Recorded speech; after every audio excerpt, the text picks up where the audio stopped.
Hey traders, it's a little after 2 p.m. here on November 19th, Thursday, and I've been reviewing the trade that I took earlier, which was a winner and then a loser.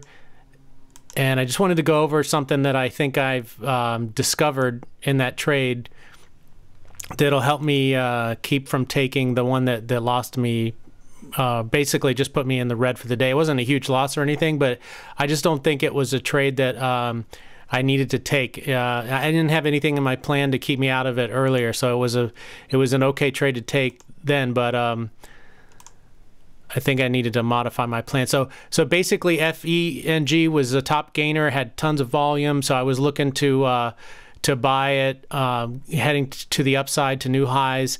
Whether it broke out, you know, after the first candle or a little later, I didn't really care as long as it broke out to the upside. So what ended up happening is it sold off at the market open, and that happens a lot.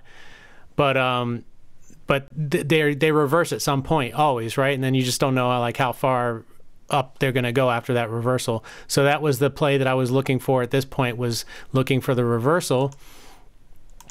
Let me try to get to it. So yeah, it's right there. So the reversal play is for the break of the top of this candle, and it does it right away on the second candle right there. And you see I've triggered my hotkeys that shows you that they're triggered. And so I got in exactly where I wanted to get in for a reversal. Chops around a little bit. My stop loss is below this level. Now it pops up, so I sell half. But it starts coming back down immediately, so I guess a lot of people sold half there. Then it pops up again. I sell half again because, you know, I don't feel that good about the strength of the stock at this point. But then I hold on to 2 shares because I don't really know, is it going to continue to go higher or not, right? So might as well hang on to a fraction of my original position just in case it does. And since I've already sold half a couple of times, my trading plan says that if it comes back down to my entry, to sell the rest. That way I don't give back any profits that I made.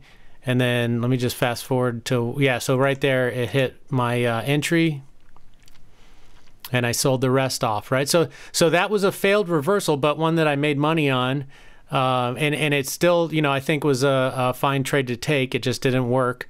They don't all work. They don't work all the time. Now, so then my next idea was, okay, that was a fake out. Maybe the next reversal will be the one that takes off, right? So let's go to that trade. Now, and notice right after I sold out, this thing flushed down hard. So there it goes. Like that's just a few seconds later.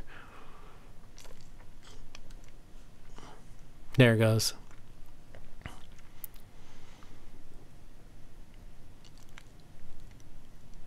So it made new lows. It went down, you know, really hard there. So I'm glad I sold out on my entry there, because I would have been in a loss instead of a win there.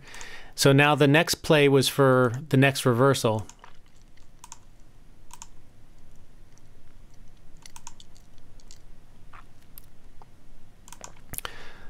So I'm waiting for like a 1 minute candle to make a new high to get in. And I think it happens on the next candle, not this one. Yeah, these form like a double top.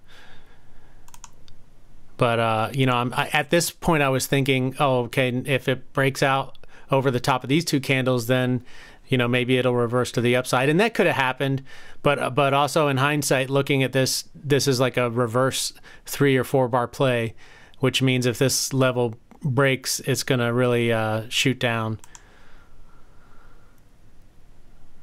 But so then it pops up over the high of this candle, and I get in, and I have my stop loss set to just below the low of this candle.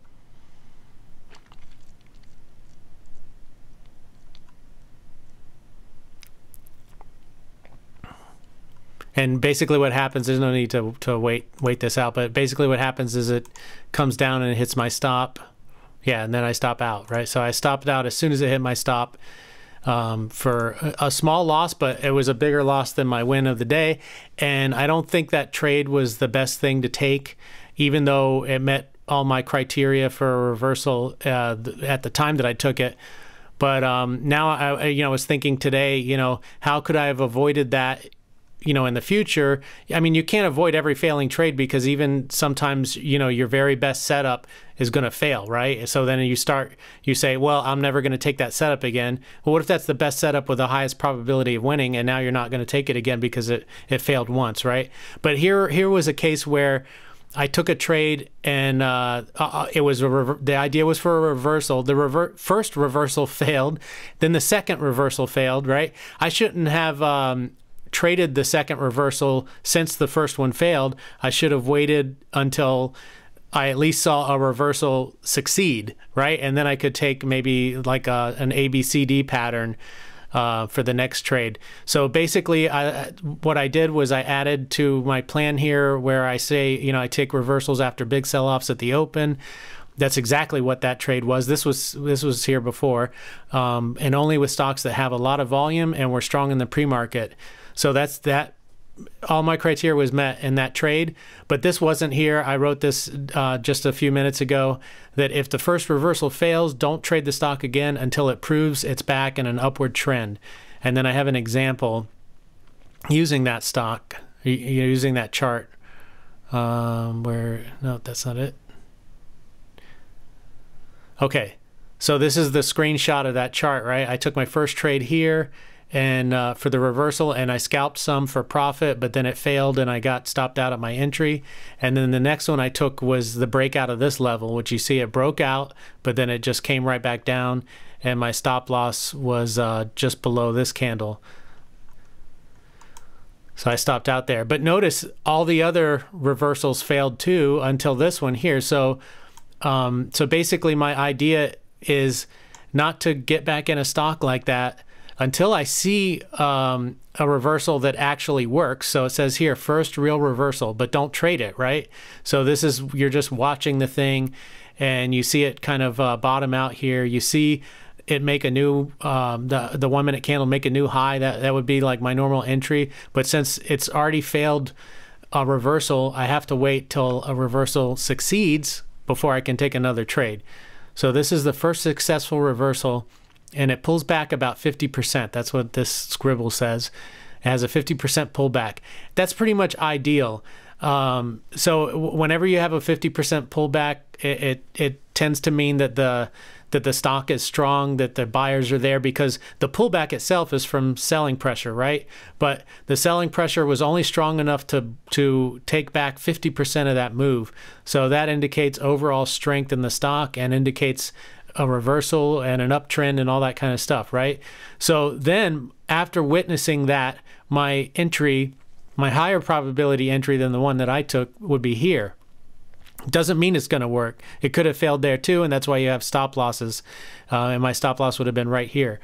But it just so happened that it did work here. But it's always a higher probability of a pattern like this working out than this one here. So anyway, that's the way I've updated my plan. If I would have just taken that first trade and then taken this trade, I would have been in the green overall on this stock. So anyway, I hope that helped you guys. It definitely helped me. Whenever a trade fails, I like to really dig deep and try to find out why. Like I said earlier, sometimes you took the right pattern, you took the right setup, and it just failed. And there's nothing you can do about it, and that's why you have a stop loss. And you don't want to go back and think like, all right, I guess I shouldn't trade that pattern because it failed. But here, this didn't quite feel right after the fact, and then I realized, you know, wait a minute, I took a reversal trade after a failed reversal. That doesn't make a lot of sense, right? So anyway, that's what the whole point of the video was, and I hope you guys got something out of it, and I'll probably see you in the aftermarket. Take care.